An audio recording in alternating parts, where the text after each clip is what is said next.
gadis gitu kan, ini sudah 53 tahun saudaraku, ternyata masih muda dan wangi. Dan ternyata di situ dikenal di daerah situ itu dulu tempat bekas pesantren. Ya, banyak santri, banyak para guru, para ulama, masya Allah. Jadi saudaraku, agar dijaga oleh Allah, bagaimana agar jasadnya utuh, jasad yang utuh yang tidak akan dimakan oleh cacing tanah, tidak akan dihimpit bumi, akan dijaga Allah. Jenazah para nabi, para rasul, para nabi dan rasul dijaga, para wali-walinya Allah, orang soleh, para pendakwah, mujahid. Itu mujahid, saudaraku, jenazah utuh.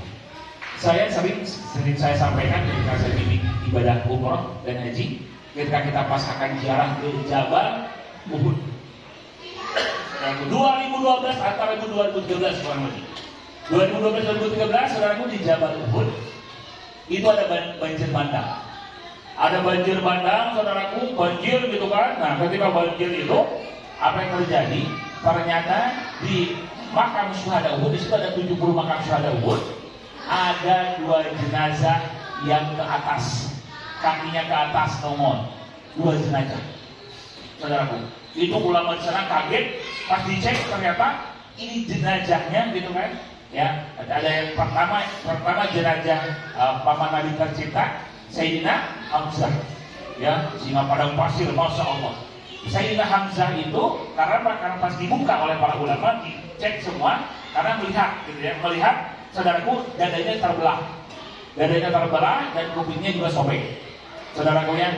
Dan apa yang terjadi ketika dilihat masih mengeluarkan darah yang seperti meninggal kemarin sore, takbir.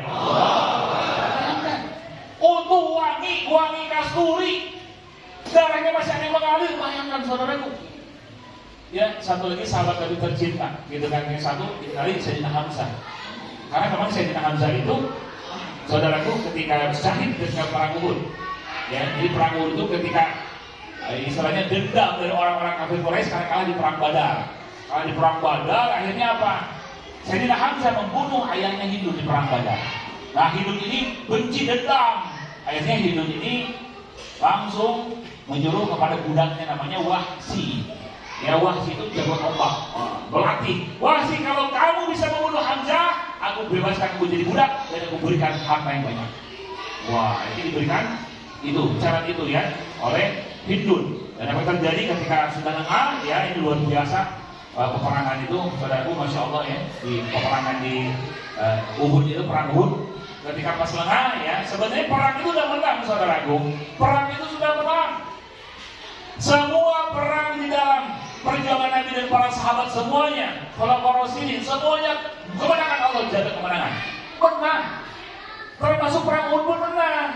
Sudah menang, cuman di sana ada peringatan yang untuk kita semua biar kita pun mengetahui ibrah pelajaran. Sudah menang, tetapi kenapa? Kok sudah menang akhirnya jadi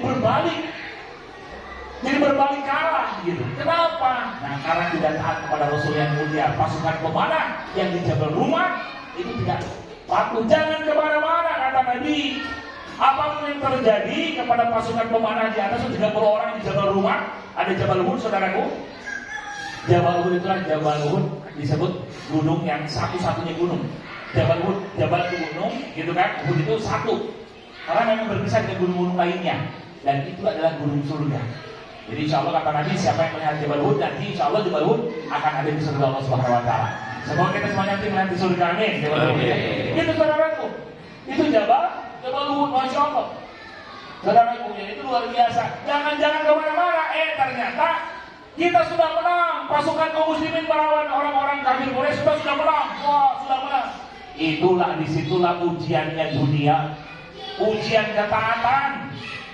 Kata Rasul yang mulia, jangan kemana-mana, apa yang terjadi sudah menang. Pasukan pemanah sudah di mana para musuh sudah dipanah, udah dibawa banyak ghanimah. Ghanimah itu adalah harta rampasan perang. Di situ melihat ghanimah pada turun. Jangan kata Nabi, ini turun saudaraku, pada turun. Jangan kata Nabi. Lalu apa yang terjadi saudaraku? Ketika turun, pasukan kafir Quraisy waktu itu dipimpin oleh salah satu panglima namanya Khalid bin Walid yang belum masuk Islam. dengan pasukan berkudanya melihat kaum muslimin turun ke Jabal Uhud, dari Jabal Uhud pada turun, dari Bukit Rumah turun. Nah, membuat strategi itu juga perang. Akhirnya memutar. Dia memutar seolah-olah mundur. Wah, nggak ada nih, musuh nggak ada, pada memutar bukit. Kalau tidak memutar, langsung menyerang dari belakang. Wah, disitulah 70 syuhada di Jabal Uhud, termasuk paman Nabi tercinta Sayyidina Hamzah. Nah, ketika itu pas diserang balik, Wahsy mulai melihat memantau Sayyidina Hamzah, dan akhirnya saudaraku dengan ombaknya push langsung masuklah, tertusuklah ke perutnya Sayyidina Hamzah, syahid Sayyidina Hamzah.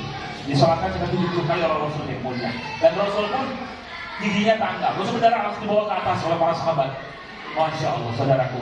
Nah, bayangkan 1400 tahun yang lalu kejadian ini, dan 2012 atau 2013 kurang lebih, ternyata jenazah Sayyidina Hamzah masih utuh dan wangi. Itulah mujahid, saudaraku. Masya Allah, ya. Jadi kita berjuang di jalan Allah dan menjadi mujahid bukan hanya kita dalam peperangan. Menuntut ilmu itu syahid, saudaraku. Mencari nafkah untuk keluarga juga sebagai pejuang di jalan Allah. Kalaupun gugur syahid. Orang yang menuntut ilmu kalau meninggal syahid. Orang yang ke majelis ilmu meninggal syahid. Mencari nafkah untuk keluarga yang halal syahid. Saudaraku, itu luar biasa. Bukan hanya perang. Jadi saudara yang Allah muliakan, minta kepada Allah agar Allah menjadikan kita semuanya para syuhada. Amin. Dan orang yang rutin membaca surah Al-Mulk, orang yang sering membaca surah Al-Mulk, insya Allah dijaga dari azab kubur. Allah akan jaga jenazahnya. Amin.